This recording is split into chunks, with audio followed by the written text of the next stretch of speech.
It was a warm spring afternoon in 1991, the kind of day that seemed tailor-made for a celebration. Balloons in bright reds, blues, and yellows bobbed in the breeze, tied to the fence posts and picnic tables in the backyard of a modest suburban home. The scent of hot dogs on the grill mixed with the sugary aroma of cupcakes, and laughter rang out from a group of children playing tag on the freshly mowed grass.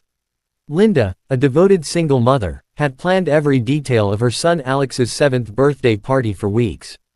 It was supposed to be perfect, a joyful day to remind Alex how deeply he was loved. The yard was alive with music and happy chaos, streamers fluttering and paper plates toppling in the wind. Alex, a bright-eyed boy with a wild mop of brown hair, was the center of attention, running from one game to the next with uncontainable energy. He had just finished opening presents, his face glowing with excitement as he admired a brand new red toy truck, his favorite gift of the day.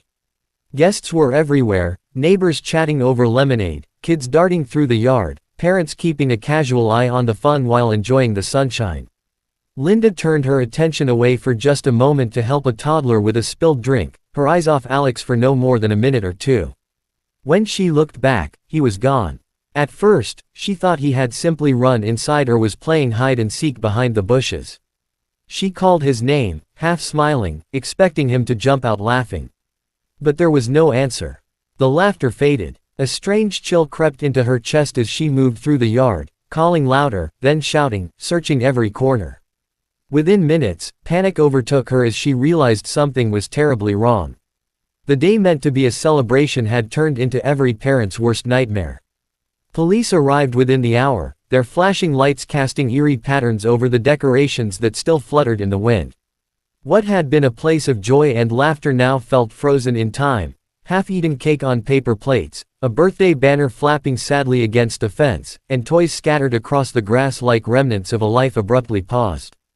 Officers moved quickly, canvassing the neighborhood, questioning guests and neighbors, searching the house, the yard, even the surrounding streets. Helicopters were called in. Search dogs combed the area. Volunteers, friends, and strangers alike formed lines to sweep through nearby woods and fields, calling out Alex's name with growing urgency. But there was nothing, no scream, no struggle, not even a clue. He had simply disappeared, as if plucked from the world without a sound. Linda remained in shock, her voice hoarse from yelling, her hands trembling as she clutched Alex's favorite jacket, which she had found on the swing set. In the days that followed, missing person posters went up across town, then spread to surrounding cities. His photo, those bright eyes and mischievous smile, stared out from telephone poles, grocery store windows, and the evening news. Detectives interviewed everyone who had been at the party, followed every lead, and tracked down dozens of tips. But they all led nowhere. Weeks turned into months. The media coverage slowly faded. The calls to the tip line slowed. And despite her desperate hope, Linda watched as the world moved on while she remained suspended in grief. The room that had once been Alex's remained untouched. His toys sat in the same spots, his drawings still taped to the walls. Linda refused to move them. She couldn't. Somewhere deep inside, she believed he was still out there, that one day he'd come back. But as the years passed and birthdays came and went without him, that hope became harder to hold on to. By the end of the decade, the case was cold. The boy who had vanished in broad daylight remained a heartbreaking mystery, a name on a forgotten case file, and a wound in the heart of a mother who never stopped waiting. It was a quiet Saturday morning in the spring of 2001, the kind of day that felt too peaceful to disturb with errands, yet Linda found herself behind the wheel, listlessly driving through her neighborhood. A decade had passed since Alex vanished, and though the world had changed around her, new houses, new families, even new roads, her life remained frozen in that moment. She no longer celebrated birthdays, especially not in April. Still, the pull of routine and a vague sense of distraction had brought her out that day, searching for a used bookshelf she didn't really need. As she turned down a residential street, she spotted a small hand-painted sign that read, "Yard sale today," with an arrow pointing ahead. Something compelled her to follow it. She parked and stepped out, squinting into the morning light at a modest house with tables spread across the lawn. Rows of boxes overflowed with old toys, books, kitchenware, and bits of forgotten lives. Linda wandered slowly, more out of habit than interest, her fingers brushing against cracked plastic and dusty porcelain. She wasn't looking for anything in particular, at least, that's what she told herself. But deep down, she always looked. Always wondered. At one corner of the sale, a large cardboard box labeled, "Toys -$1 each," sat beneath a folding table. Linda knelt beside it, the same way she had knelt so many times to pick up Alex's toys when he was small. She sifted through the contents: a broken robot, a headless doll, a plastic dinosaur. Then, her hand landed on something familiar, a red toy truck, scuffed and faded but unmistakable. Her heart skipped. Slowly, she turned it over, her fingers trembling. On the underside, carved with something sharp and uneven, were 5 letters and a date: Alex 1991. The breath caught in her throat. Time seemed to fold in on itself. The wind rustled through the nearby trees, but all she could hear was the sound of her son's voice echoing from memory, laughing as he tore open the wrapping paper on his birthday. She stared at the toy, not believing, not understanding, her knees suddenly weak. This couldn't be. This shouldn't be here. But it was. After 10 years of silence, something had finally surfaced, and with it, a wave of dread and hope she wasn't sure she could survive. Linda's hands trembled as she held the toy truck, staring at the carved letters like they might vanish if she blinked. Alex 1991. It wasn't just the name or the year, it was the way it was etched. Sloppy. Jagged. Done by a child's hand. His hand. She remembered it now, so clearly it almost hurt.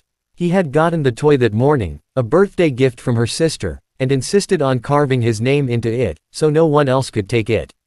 She had laughed at the time, mildly annoyed by the scratch marks, but now those uneven letters were the most beautiful, terrifying thing she had ever seen.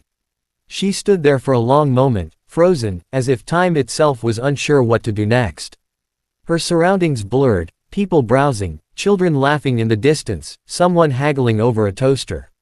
None of it registered. Linda felt as though she had slipped into a different reality, one where answers might finally exist.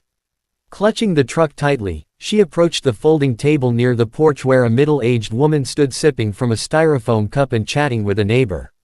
Linda's voice came out hoarse, urgent. "Where did you get this toy?" she asked, holding up the truck. The woman looked at her with polite confusion, then shrugged. "Oh, most of this stuff came from a storage unit we bought at auction a few weeks back. You know, those abandoned ones. You bid on 'em blind, then sell what you can." Linda's heart slammed in her chest. "Do you still have the information on that unit? Where it came from? Who owned it?" she asked, her words fast, breathless. The woman hesitated, sensing the weight behind the question. "I might have the paperwork inside somewhere. Hang on." Linda waited, gripping the toy like it was the last remaining piece of her son. Minutes felt like hours. When the woman returned holding a crumpled receipt and some auction paperwork, Linda scanned it with wide eyes. There was a unit number, an address, and the name of the man who had defaulted on the lease, Stephen A. Monroe. A name she didn't recognize, but one she would never forget. Because after 10 years of silence and sorrow, this was the first breadcrumb. The first real clue. The past, long buried, was clawing its way back, and Linda, though terrified, was ready to follow wherever it led. Linda left the yard sale clutching the toy truck and the auction paperwork as if they were sacred artifacts, her heart pounding so hard she could barely hear over the rush of blood in her ears. She sat in her car for a long time, staring out the windshield but seeing nothing. Her fingers ran again and again over the carved letters on the underside of the truck, as if trying to feel her son through the grooves. After 10 years of darkness, this tiny object felt like a beacon, fragile, but unmistakably real. A part of her wanted to dismiss it, to call it a coincidence or a cruel trick. But her soul knew better. A mother knows. And something deep inside told her that this was not random. Alex had touched this toy. It had lived with him somewhere she had never reached, somewhere he had been all this time. Without wasting another moment, Linda drove straight to the police station. She burst into the front lobby, her voice strained but firm as she demanded to speak with someone in missing persons. When an officer came to greet her, she laid everything out: the disappearance, the toy, the inscription, and the receipt pointing to the abandoned storage unit. The young officer listened with patient skepticism, nodding in the way people do when they think you're grasping at straws. But then she handed him the toy. He turned it over, stared at the carving, and paused. "This looks homemade," he said, and Linda's voice cracked as she replied, "It is. He did it himself on his 7th birthday." To the department's credit, they didn't dismiss her. The old case file was pulled from storage, thick with dust and unanswered questions. The receipt was logged as evidence, and within hours, an officer was sent to the address where the storage unit had once been located. It had already been cleared out and sold, but records pointed to its last renter, Stephen A. Monroe. The name triggered nothing in their database at first. No red flags, no previous criminal record. But when they dug deeper, looking into aliases, property records, and inconsistencies, something finally cracked. The man had used multiple names. He had relocated several times in the last decade. In just 3 years earlier, he had rented a home in a remote rural area, living off-grid, paying cash for nearly everything. The more they uncovered, the more it felt like the man had been trying to disappear. Linda watched it all unfold with a strange mixture of fear and awe. For years, she had begged for leads, prayed for even a whisper of truth. Now, with one dusty toy truck, the search had reawakened. She didn't know what they would find, or if it would bring healing or only more heartbreak, but she knew this: the silence was over. The past was speaking, and she was ready to listen. The investigation gained momentum faster than anyone anticipated. Once the police confirmed that Stephen A. Monroe had a string of suspicious aliases and untraceable movements over the past decade, everything shifted from cold case to active pursuit. Detectives from missing persons coordinated with federal agents, and a task force was quickly formed to follow the paper trail Monroe had left behind, however faint. Linda was kept informed, though she could hardly sleep or eat. Every phone call, every knock at the door sent her heart racing with a mix of hope and terror. She found herself pacing her living room late into the night, clutching the toy truck like a lifeline, willing it to lead them to her son. Digital forensics revealed a few old IDs tied to Monroe, none real. But one had been used to rent a cabin deep in rural Montana, nestled among forests so dense they barely appeared on satellite maps. The cabin was paid for in cash, far from any neighbors, with a mailing address linked to a P.O. box in a nearby town. Police immediately flagged it as a location of interest, and within days, an unmarked team was on the ground, moving in cautiously. No one knew what to expect. The possibilities hung heavy over everyone. Was this a wild goose chase, or would they find something, or someone? As they approached the cabin, the officers noted how secluded it was. A single dirt path led to a small, weather-worn structure surrounded by overgrown trees. The windows were shuttered. No smoke curled from the chimney. But there were signs of life: fresh tire tracks in the mud, a clothesline with recently washed garments, and a faint flicker of movement behind one of the curtains. Guns drawn, they knocked on the door. Silence. Then, a long pause, before the door creaked open just an inch. A teenage boy stood there, thin and pale, with dark circles under his eyes and hair that looked as though it hadn't been cut in years. He flinched at the sight of the officers but didn't run. Just stared. They called out his name. Alex. He didn't answer right away. Confusion clouded his face. Then something shifted in his eyes: recognition, fear, maybe even relief. He nodded slowly. Within moments, officers had swept the cabin, securing the area and detaining the man inside, Stephen A. Monroe, or whoever he really was. He didn't resist. In fact, he barely spoke at all. But it didn't matter. Because they had found Alex. 17 years old. Alive. The call came to Linda at 4:47 p.m. She dropped the phone twice trying to answer it. When the words finally came, "We found him. He's alive," she collapsed to her knees. Every part of her wanted to believe it, but she didn't let herself cry until she heard his voice for the first time in 10 years. Mom. Just that one word, spoken softly across a decade of silence, was enough to break her open. The reunion didn't happen instantly. After being recovered from the remote cabin, Alex was taken into protective custody and transported to a nearby hospital for evaluation. He was malnourished, pale, and visibly shaken, but alive. Doctors said he hadn't suffered any obvious physical injuries, but the psychological trauma was apparent. He spoke little and kept to himself, his eyes constantly scanning the room, as if still afraid someone might appear to drag him back into the shadows. The authorities assured Linda they were taking every precaution. Though she was desperate to rush to him the moment she heard his voice, They needed time, to make sure he was safe, stable, and ready. When the day finally came, Linda was brought to the hospital under quiet escort. She walked slowly through the sterile hallways, each step heavier than the last, her breath caught somewhere between joy and dread. Would he remember her? Would he be angry? Could a decade of silence truly be bridged with a single embrace? She tried to quiet the storm of thoughts inside her, clutching a small item in her hand, the red toy truck. It was worn and chipped, but it had led her to him. Somehow, it had brought him back. When the nurse opened the door, Linda saw him sitting near the window, gazing out at the sky. He looked like a stranger and yet not. Taller, thinner, older, but his posture, the curve of his shoulders, the way he held his hands, it was all Alex. Her Alex. He turned slowly, hearing the door, and their eyes met. For a second, neither of them moved. The world seemed to hold its breath. Then, tears spilled down his face. "Mom," he whispered again, barely louder than a breath. Linda rushed forward, the toy truck falling from her hand and clattering to the floor as she wrapped her arms around him. 10 years of aching, 10 years of birthdays missed, of empty holidays and dreams haunted by what-ifs, all of it melted away in the warmth of that moment. He held her tight, like a lifeline, and for the first time in years, she felt whole. They sat like that for a long time, saying nothing, just feeling the reality of each other. Later, he would tell her pieces of what had happened, that Monroe had taken him from the party, promising a surprise, that he'd been moved from place to place, hidden, cut off from the world. He had tried to escape once, years ago, but had been caught and punished so severely he never dared try again. Over time, the hope of being found had dimmed, until the day Monroe left the toy truck behind in the storage unit and unknowingly lit the path home. In that sterile hospital room, with a decade's worth of pain between them, mother and son began to stitch together the pieces of a life stolen. The road ahead would not be easy. But for the first time in 10 years, they would walk it together.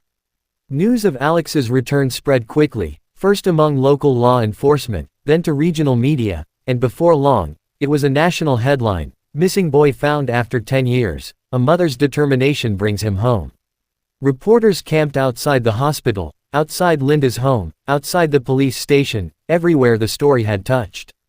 But behind the flashing cameras and bold headlines was something quieter, something deeper, a slow, painful process of healing that had only just begun. Alex was a walking miracle to many, but he was also a teenager carrying the weight of a stolen childhood. He had spent the most formative years of his life in isolation, denied schooling, friendships, even a sense of the outside world. Re-entering society was like stepping onto another planet. He was overwhelmed by technology, startled by crowds, and unsure of how to be a son to the mother he had once known only as a distant, fading memory.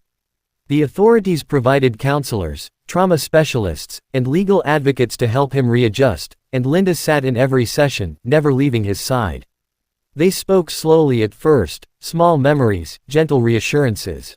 Linda would bring photos from before he vanished, tell stories about his favorite games and foods, reminding him of the little boy who had been so full of laughter. Gradually, he began to open up, piecing together his own broken memories of captivity, of fear, of fleeting hopes that someone, someday, would come. The man who had taken him, Stephen A.